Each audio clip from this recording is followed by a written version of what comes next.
Good afternoon, everybody. From here, from Caroline Morley, it's CJ to everybody who knows me apart from my mother. My mother's the one that calls me Caroline, so she can still terrify me, even though she's 70-something. It's great to be joining you here, and this is a real team effort, this webinar. I'm so delighted to be working with our good partners at Google and also with Squared Online. We're old friends. I'm so glad that you've all been able to join us, and we're really looking forward to sharing experience and insights with you today. So I think before we kind of get into the content, I'd really like to hear from you. I've already noticed that there's a couple of people who share the same home county as me, so big shout out to Carl and Elaine from Oxfordshire. That's where I am, although I'm bringing this webinar from London today, so it's good to know I've got some of my homies on the call. But we've got a real international flavour today. I think before we dive into the content though, it would be great to hear from you and really understand what's brought you to this webinar. So if you don't mind, those of you who are Squared alumni, you'll be perfectly used to this. We're going to kick off with a poll. What we'll do is we'll find out what do you think, where are you at the moment? So you can see here we've got the questions for you. What best describes the current state of digital transformation in your organisation? And you guys are already on the ball in terms of the options that we've given you there. So I'll just give you a few moments to think about that and let us know your answers, because that will help Carole and I. Carole's joining us from Google. That will help us understand a little bit more about what we can cover to really address your needs. So you're all still busily voting. A couple more seconds and then we'll close that poll. Okay, I think we're good to go. So let's have a look, see what you think. Okay, so having a look at the split there, we've got most of you there saying you're aware of the need for digital skills development. Of course, it comes into everybody's vocabulary nowadays. And absolutely looking for the answers and saying, okay, how do we actually make this thing happen? Let's stop talking, let's start doing something. There's quite a number of you there, 22% of you there saying you're seeking digital transformation solutions. But I'm really pleased to see that we were actively addressing the digital skills gaps. We've got 28% of you, a really good chunk of you, actually doing something to address the digital skills challenge. And I think that's something that we'll all be spending an awful lot of our working days doing over the next years to come. And as we've addressed one challenge, then blow me if they don't change the whole thing, and then we have to look for a new solution. So today, joining myself is a lady whom I've been talking about this morning, actually some of her colleagues from Google. Carole Stewart is going to be joining us. She's the lead learning and development business partner at Google, and I believe she's coming to us from Dublin today. Carole's going to kick us off with her perspective from Google. She'll then hand back to me. You'll get me again talking to you about some of the stuff that we've done at iProspect and some of the things that we found through working with the development program for our digital natives. And then we're going to round off with some questions where Carole's going to lead that. So I think it's probably without further ado, I'm sure you're as keen as I am to hear what Carole's got to say and some of her insights. So it's my great pleasure to introduce to you Carole Stewart from Google. Hello everyone. Before you can even see me, you can hear me through the beauty of technology. Hello from sunny Dublin. A little bit about me. I've been at Google for about 7.5 years now. Before that I spent 10 years in London. 5 with Disney and 5 with Starbucks. So West Coast American companies, multinationals seem to be where I'm most happy. I wanted to tell you a little bit about Google and what we've been doing. I think it'd be fair to assume, oh Google, you must be all over this. This must be so easy for you. But I wanted to give you a little bit of context. So 5 years ago, we were a really one product company. And in those 5 years, we've moved to multi-platforms. We have lots more competition, and we are working with much more sophisticated and digital savvy customers. So I think I'd just like to say I empathize with all of you out there in terms of all the different changes and transformations that you're going through. And so in that transition, the way I've been thinking about it is really hard to think about building digital skills without thinking about the culture in which you're running your business and the operating model. So really impossible to split out the three of them. And where I've been focusing is on social learning. So making sure that everybody has a really good platform of product and digital knowledge. And then on top of that, using the power of the tacit knowledge that's in the organization to put onto that know-how. So knowledge and know-how. So focusing on like the culture of learning, focusing on hiring for learning agility, and focusing on who needs deep expertise and who needs broad expertise. And I'll go into a bit more detail about how we did that. As we started to bring on more and more platforms and products, we put in more and more specialist teams. And what we ended up with is the frontline customer salesperson turning around to multiple product specialist teams.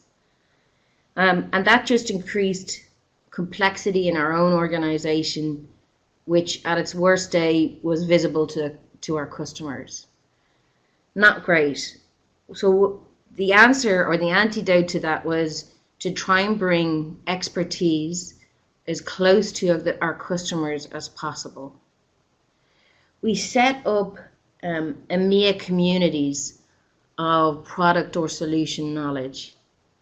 And so we were building our operating model to facilitate social or community learning. And then we were building bespoke capability and development for individuals. So the sheep dip of put everybody through the same learning, regardless of their experience to date, or the role they need to do for the company, meant we were wasting people's time. For the people who were new to it, it was too sophisticated. To the people who were super experienced, it wasn't sophisticated enough. So being really clear who needs to know what and to what level of depth. So this is the model that we built. At the top, and this is a real example, at the top we've got a team called PerfX. They're like our beta salespeople. They deal with beta products as they're coming out, most experienced customers using them. So they're very technical. Some of them are engineers more than salespeople. And up there, we've got the CSI team, which is like our go-to-market narrative strategy team.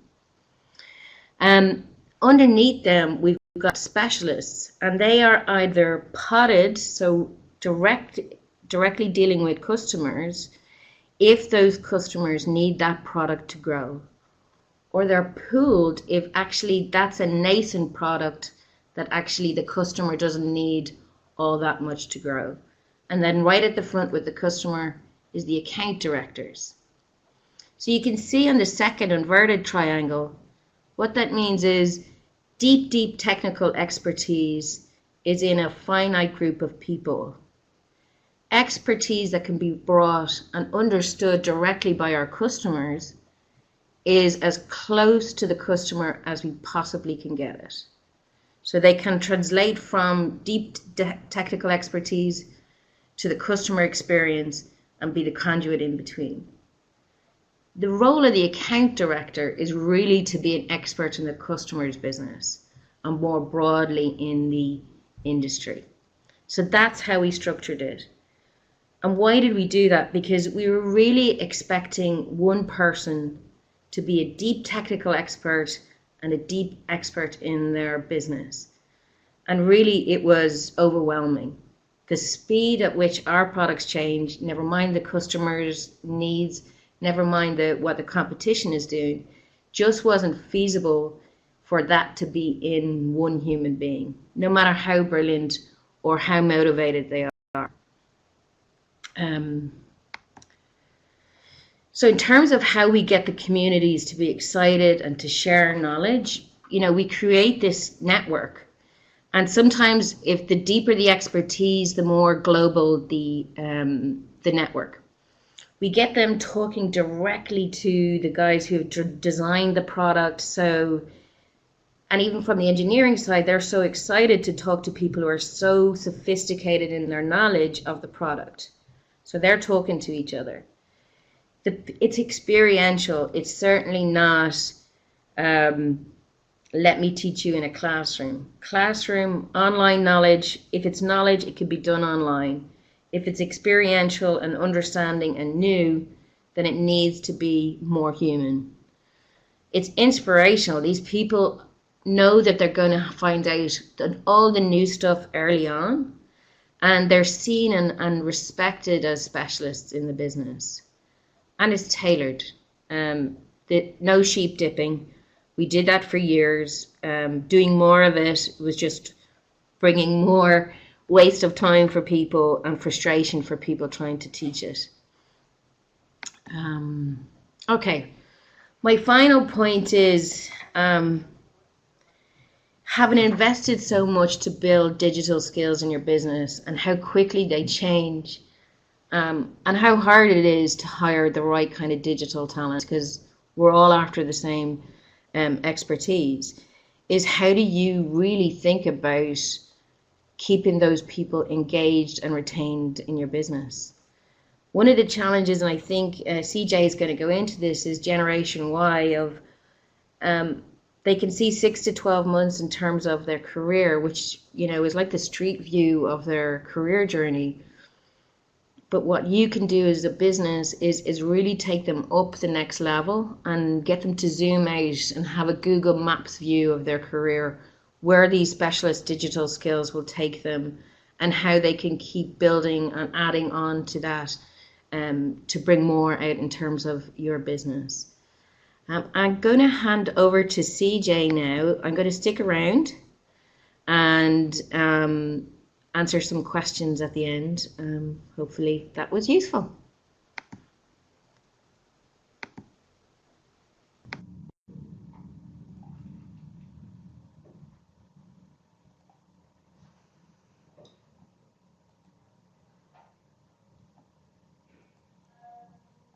Carole, hi. Thank you so much for that very, very useful section there, and lots of food for thought for me. So thank you for that. I'm sure I'm going to have some questions at the end too, but I'll have to wait and answer those another time. So back to me. So I'm CJ Morley. I'm the Global Director for Talent and Development at iProspect. So what does that mean? It essentially means that I'm responsible for all things to do with our people at iProspect. We're about 3,500 people based in 71 countries around the world. The majority of those people are millennials, what's called millennials, digital natives, you name it, there's a buzz phrase for them. Typically aged somewhere between 24 and 27, makes up the majority of our workforce. Very ambitious, deeply into digital, and really wanting to build their careers. So they pose a challenge to me every day. But they are the heart and soul of our business. Our global vice president absolutely swears by, we are nothing without our people. And so one of the biggest challenges we have is to make sure that not only do we attract the best people, but then the hardest job is keeping them engaged and keeping them part of the iProspect global family. So one of the things that I hear most of our managers, one of the things they say to me most of all is, when we lose people, we lose them because X, Y, and Z, our competitors are paying them more money. They're paying them, I don't know, an extra 50% of salary. But actually, I'm always coming back to them, and I'm going to just share some of our findings and also some findings from Harvard on that whole thing about one of the key challenges for keeping digital natives is about salary. I think when we get to talking about salary, we've already missed the boat. We've already actually not done enough to engage them. And this is what we were finding when I joined the organisation. We're still finding it, of course, now, but we found it to a huge extent when I joined the organisation a couple of years ago. What we were finding was that about, on average, 30% of our people were actively engaged with us as an organisation. So what do I mean by that? I mean that they were understanding our organisation, understanding not only iProspect, but our sister brands within our global agency, really taking an active role in living our values and delivering for our clients. 30%, not a huge number. We all know that the employer-employee relationship has shifted, but I think in the digital world, and a lot of this is substantiated and borne out from the work that Chris Ye has done in his book, The Alliance, which he wrote with the co-founder of LinkedIn. That relationship has shifted even more now. So we know, of course, that there are no careers for life now.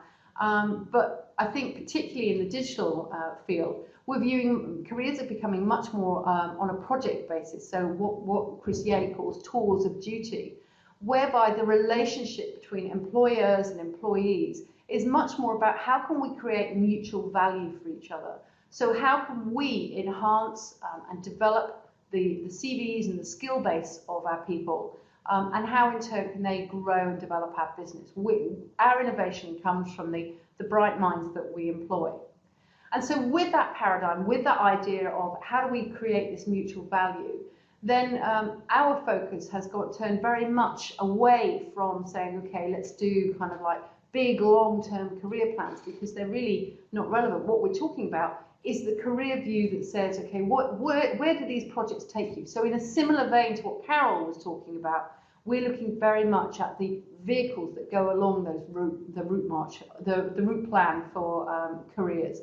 So if we understand what it is that people want to, where they ultimately want to go, what their strategic view is, then we're very much around providing them with the vehicles that take them along the right road, that get them to the right intersection. And the work that we did with Squared Online and with Google formed a huge part of that. We know very much, and this is some research that I pulled down from a recent paper from Harvard Business School, we know from huge amounts of research, and this is global research, this isn't based in any country, this is looking across the globe. There's the same story plays out across the globe. If we go back to that piece that says digital natives, millennials, whatever you want to call that age range, are only interested in a fast salary and a large salary, it's simply not true. What we're looking at here is one of the key things that we know our people were looking for was about being able to be inquisitive, to learn, to know, have new ideas, to be able to find out more, what's available to them. And of course, in the digital world, there's always something new to learn. One of the biggest barriers that they encountered at iProspect was knowing where to find that information, to knowing who to go and talk to. That if they were working in the field of SEO, how could they find out more about CRO? How could they find out more about PPC? How could they find out how content blends into the digital solutions that we offer? Added to that, they want to be able to have that successful career, to be able to see where their career is going. So what we needed to do, of course, was to say, how do we engage them? How do we give them new and different ideas? And how can we actually ensure that they can see that through learning and growing, they can develop their careers? Now, we've done a number of things, but what I want to talk to you about today is the work that we did with Squared Online and with Google, because it really has been, and they're not paying me to say this, I've said this on numerous occasions, and will say they really have been a game changer for us. If I can paint a picture of the size of the problem that we had, this is taken from our annual review that we do every year, that global staff temperature pulse that says, what's it like working here? How are things? And you can see here, green is good, red's not so good, okay? And our critical target audience, the ones that really were impacting our business, were people who'd been here for about a year, but not quite 3 years. So these are our leaders of the future. So this was us taking a strategic view to say, what can we do to protect our business in the future? And what we came up with and what we talked to Google about was we needed a solution that would help us tick all of these boxes. We're a global organization. We operate in 71 different countries. We have 3,500 people. And we needed something that everybody could feel part of. Not only because we're a global company, but because we know that for digital natives, it's really important to feel part of something bigger. One of the big reasons why people choose to work at iProspect is the global opportunities we can give them. But again, we weren't really giving them to them. So in the solution, we had to be global. Now, we had to be social and we had to be virtual at the same time. Again, I think another urban myth that goes around a lot about digital natives is the need to be permanently glued to a mobile or permanently on a tablet, and that's how they communicate. Yes, of course, that plays a huge part in the culture of always being on. But one of the things that when we talked to our digital natives about what they wanted from a development program was the opportunity to directly network with their peers. So to link into that global community, but also to be able to say, well, I sit in this office and this is how we do SEO. You sit in the office in Warsaw, how do you do it? And really to connect through those and to connect to work on global clients and really have an understanding of those. So we need to be global, we need to be both social and virtual at the same time. And let's be honest, virtual helps us out in terms of being able to budget for this. And then the last three, absolutely, we had to have it being practical. We'd thrown a lot of development at people before, and it really hadn't stuck because a lot of that development was, here's an idea about how you could do it, but there was no expectation for people to take it, to use it, to find out how it enhanced their skill set, and more importantly, how it impacted on our clients. I hear a lot from some of my HR colleagues here about us delegating the responsibility for people's development to themselves. I hear the phrase, development is your own responsibility a lot. That's great if you know where to look for development and you know where development is taking you. But sometimes, and again, what we found with our digital natives is there is a need to have some structure around it to say, start here, go here, and you'll get to where you need to be. It's again that route map again. And so what we found in the Squared Online program, and what I believe to be one of its key strengths, and the feedback from the people who've been through the program have told me, has been the regular cadence and rhythm of the development. It becomes part of people's everyday lives, and those of you I know who are on the line who are Squared alumni, I'm sure will associate with this. But certainly we needed to have this structured so that development became part of a way of life. But also, again, people could see how they were going to grow and develop. So we needed something that had some structure, a beginning, a middle, and a very definite end to it. And last but not least, we talked about incentivizing this. This wasn't about paying people any more money. This was about enabling them to understand that this would take them to bigger and better things. And if they really put the work in on the program, then we could open up some development opportunities that were exclusive for them. So we incentivized it through the opportunities to actually do a little bit more travel. So we ran a program at the end of Squared Online, which enabled people all to come to London, again, to go back to that social piece. And also it gave them a goal to aim for. So we introduced a little bit of an element of competition to it. So what did we do? Well, those of you who've done Squared Online, this will look, I think, quite familiar to you, but it's our version of Squared Online. And this again was a really powerful part of the solution. And I think important for digital natives to be able to say, okay, I may work for this organization, but actually with my clients or with my partners, I can see they're working together. So part of the power of this was we were able to present this to say, this is an online solution, this is a digital solution for digital leaders. So we role modeled what we were doing. But also we said, and actually, as part of the way of working at iProspect, Google are our biggest partner. Everybody works with Google. So we were able to say, not only were we modeling digital, but we're also modeling our business model. And we're working hand in hand with our partners to actually provide you with some development. The other thing that we were able to do, though, and I think, again, one of the differentiating factors for digital natives, was that we were able very quickly to make it very relevant to them. And how did we do this? Well, we worked really long and hard with the Squared Online team to really design it around real case studies. We used our own guest speakers on the instance. So our global president did a class on digital disruption. We also had our SEO specialists take a class. We also had our programmatic people take a class. And again, what we did there was all the time encouraging people to network, encouraging people to go back and ask those people more questions. So we gave them a structure, but beyond that structure, they could then go and explore and find out more about and dive down deeply into subjects that they were particularly interested in. And then the last piece, which I think was really, really important for digital natives, was we gave them a real sense of identity. Yes, of course, we had the global network going on, so we had people from all around the world doing this program. We had about 150 people last year do the program.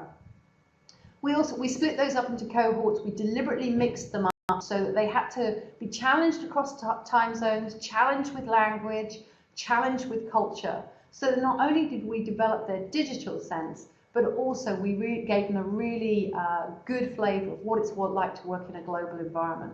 So we placed equal importance on their digital knowledge as well as their personal growth and development. And I believe that when we can do that, when it's not just all about the tech, then I think people absorb the tech much more of the digital knowledge. And certainly the feedback that came back was very much about the importance of being able to have that global network. They felt part of something bigger. They really felt that they could now use the tech much more effectively to be able to communicate, and they built their own learning community. So that ability to hear from specialists, but also to learn from peers in their cohorts was really, really important too. So we did the 5-month program. We put them into different project groups. In those projects, the projects were all really practically focused as well. So we actually built in that the final project where they had to do a white paper, we were looking for projects that we could share with our clients. We were looking for projects and white papers that we could potentially publish. And actually, as a result of that, one of the projects has gone forward to be for consideration on Think with Google.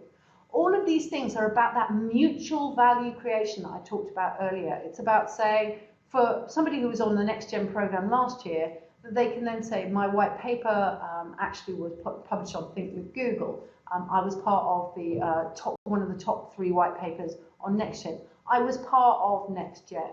And this is about us being able to create mutual value. I have to say, from some of those white papers, we've also taken 2 of the white papers and some of the subjects within them and started to develop new projects. So it was really there at work the entire time. So the program went really, really well. Everybody enjoyed it. It was fantastic. But we're an agency that measures performance. We measure everything. And this program was no exception. And the stats that I'm going to share with you now all came from last year's program. 158 people going through the program. Of that, 80% of them passed. And I still continue to see this. I just had a call yesterday that one of the people from Next Gen last year was promoted yesterday to be our head of Austria. So they definitely saw career progression. We had a huge upturn in the increase in digital confidence in both strategy and execution. So we achieved the primary goal of actually saying, okay, we improved them, we created that mutual value between ourselves. So our business grew as a result of that. Our clients had great things to say, but also our people had great things to say. One of the key things, and going back to where I started from, which is about people leave because of salary, I think this program bears out what I was talking about, that people only leave for salary when we haven't engaged them well enough. We run at an average, global average of 30%. Now, in some areas, that's an awful lot more. In some of our areas, we're up to about 70%, 70, that is. On the program, at the end of the program, we realized a massive drop in our attrition. So this is right at the end of the program to 6%. We're now 6 months on from that program, and amongst that Next Gen population, we have an attrition rate of 15%. So we have actually halved that attrition rate. And then we're running it again this year. All of that was quite enough for me to say, absolutely, this has tons of value. It's very relevant to our digital population. And 80% of the 180 people who are on the program this year, I didn't have to do any marketing for. The word got around, and our digital natives, if we can engage them, they are our best mouthpiece. They were the people who were saying, you've got to do this program. It really, really helps. So for me, developing digital talent, there are a number of key factors. It needs to be global for our organisation, or it needs to be part of a community. People need to learn from each other. Absolutely, yes, you need to model the digital kind of skills that you're trying to address. And I think by delivering a program using a digital platform is particularly important. But I think also we need to be mindful of the fact that there needs to be that social aspect to it. So we created this as absolutely a blended program. And I think, I can't say it any better myself, so I'll leave it to Richard Branson. This is very much the ethos that we have developed or learned from the digital skills solution that we brought in, which we call NextGen, which is about saying, you know, our job is not necessarily to keep people through bigger pay packets, that kind of thing. Our job is to keep them engaged by keeping them curious and keeping them learning. And I certainly think that for NextGen and the work that we did last year, we've achieved those successes. There are still challenges going on. It will be a constant challenge for us. But certainly NextGen has provided me with the blueprint for our management development, our leadership development, our graduate development. It's given me a very clear idea of what it is that I need to do. So I hope that that's given you sort of like some insights and ideas as to how perhaps you can address some of the digital skills challenges that you face. And I'd be more than happy to, you know, discuss these more with you if that's of interest to you. But I'm sure at this point you've probably got some questions. So I'm going to hand back to Carole because she's going to facilitate this section now. For any questions that you may have, and between us, I'm sure that we'll be able to answer them. So Carole, I think it's time I pass back to you. Hello, everybody. Me again. I've got a question in. What's the best way? First of all, apologies for running over. The first question we've come in is, what's the best way for marketing leaders to partner with L&D? What I would say is early, from the moment you've got the challenge. The work I just showed you is a piece of work that I've been doing for about a year. And I would have been involved in the very first conversation and worked along sales leaders, HR leaders. Sorry, just for a moment, I'm getting knocked on my door.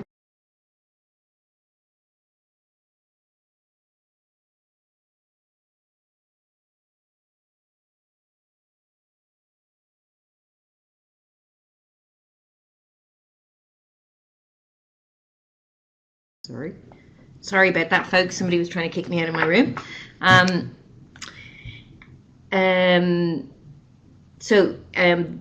This work I would have worked with a sales leader, a HR leader, a marketing leader, an operations leader. When I was trying to look at a piece, trying to solve the capability piece without solving the operating model piece or the culture piece is really pretty tough, and it won't land and it won't stick forever. So my advice is, from the very beginning of anything, talk to the marketing and L&D should talk to each other. Okay, next question.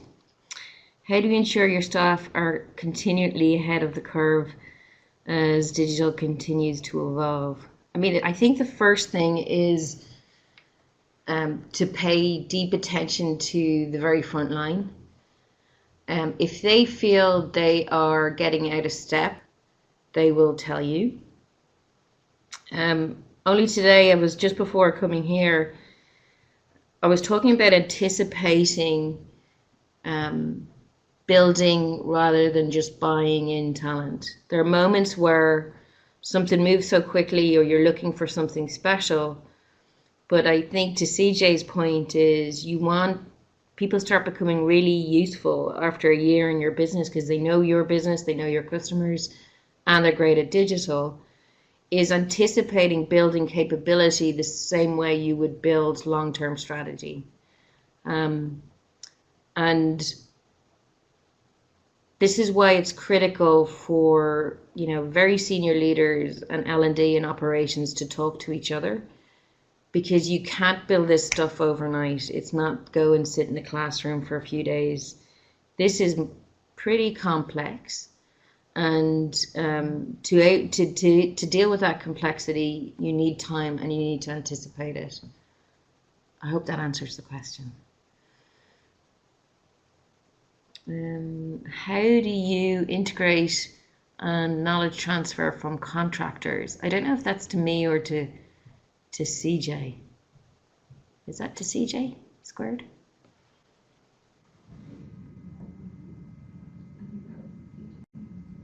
I'm quite happy to take that one. Am I on? Yeah, I'm on. So I learned a huge amount on how to do this. So it's really simple. It's about getting really, really close to these guys. To give you an idea, we started NextGen, the first iteration of NextGen. We started in May 2015. I first sat down and spoke with Google and with the Squared Online team in October of 2014. So to Carole's point, we started early. And also what we did was we absolutely from the get-go, we created a mixed team. So we had three global specialists from iProspect. We had the Squared Online team. For every piece of content that we went through, we had weekly phone meetings, we had regular monthly updates. Took a lot of time, but you really need to get close to those people. We reaped the benefits hugely. We stayed close as we went through the program. We stayed very close to it too, so we didn't just delegate it out to Google and said, there you go guys, right now we've given you the content, go do it. We stayed close to them. We continued that cadence and rhythm of meetings, and that's benefited us now. We're in our second iteration of NextGen, and I'm really pleased to say that we built such a trust that Holly and Scott, who are the facilitators and make the thing run, they deal with an awful lot more than I need to this time because we know each other so well. So just get close in plenty of time and stay close. And that's really how we transfer that knowledge of who we are, what we are, how we like to work. Hope that answers the question.